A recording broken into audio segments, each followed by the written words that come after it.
What type of things open us up to the demonic? What are things that we should avoid, in our day-to-day lives that we might not be aware of that are actually might open up doors for demons to enter into our lives? Just don't sin and you don't have to worry about it. It's simple.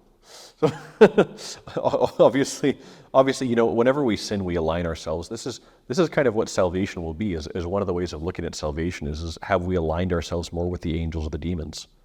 They're going to argue about what do our souls look like? Do they look more demonic or more angelic? And so, really just struggling in the spiritual life for Christ and constantly seeking his grace and his forgiveness is a protection in and of itself. It's also wise to stay away from any spiritual practices that are not orthodox, especially those that participate in the occult.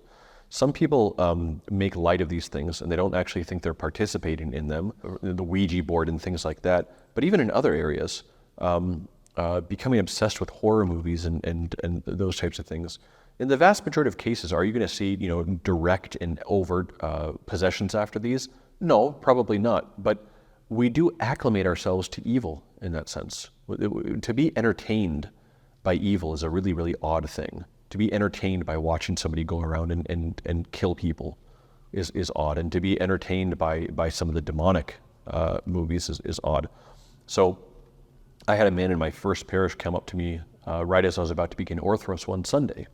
And he asked me, do you Orthodox do exorcisms? Now, whenever somebody asks you that, there's a story behind it. So I said, tell me what happened. I said, I have to start the service in about 5 minutes, so I don't have a lot of time, but tell me what happened.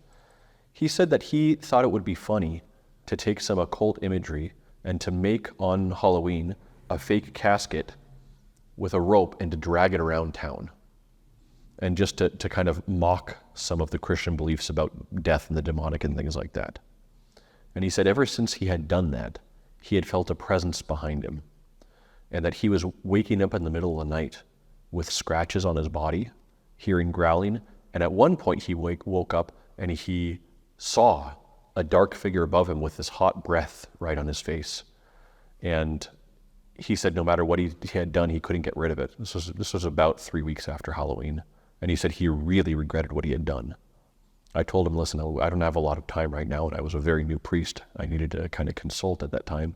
But I said, I need to go start the service, but here's what I want you to do. I want you to stay. And if you can't stay right now, come back for liturgy. Come back for the divine liturgy, and afterwards, I promise you we'll talk. Unfortunately, he never showed up again. He left and didn't come back. I have no idea what happened to him to this day. But that is one of many cases I've seen of people who have dabbled with mocking the demonic or dabbling in occultism and having significant problems afterwards. What about things that might seem harmless, like listening to secular music, rap music, where a lot of the themes that are being talked about in the music is like killing, but some people rationalize it and like, well, I'm not thinking about those things. I just like the energy of the song and I like how it makes me feel. Yeah. What about things like that? Yeah, I remember growing up, I was into rock and alternative, and I remember somebody once calling rock demonic, and I laughed, and I said, it's just utterly ridiculous. This is not demonic music. They're not talking about demons. They're not worshiping demons. There's no demonic imagery in the bands that I was following.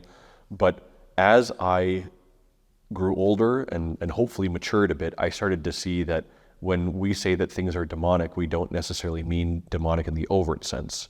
What we mean is that there's something about this that displays a demonic energy.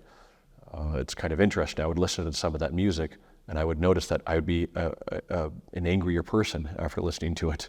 Or sometimes I would just be more secular. I would have a looser sense of morals.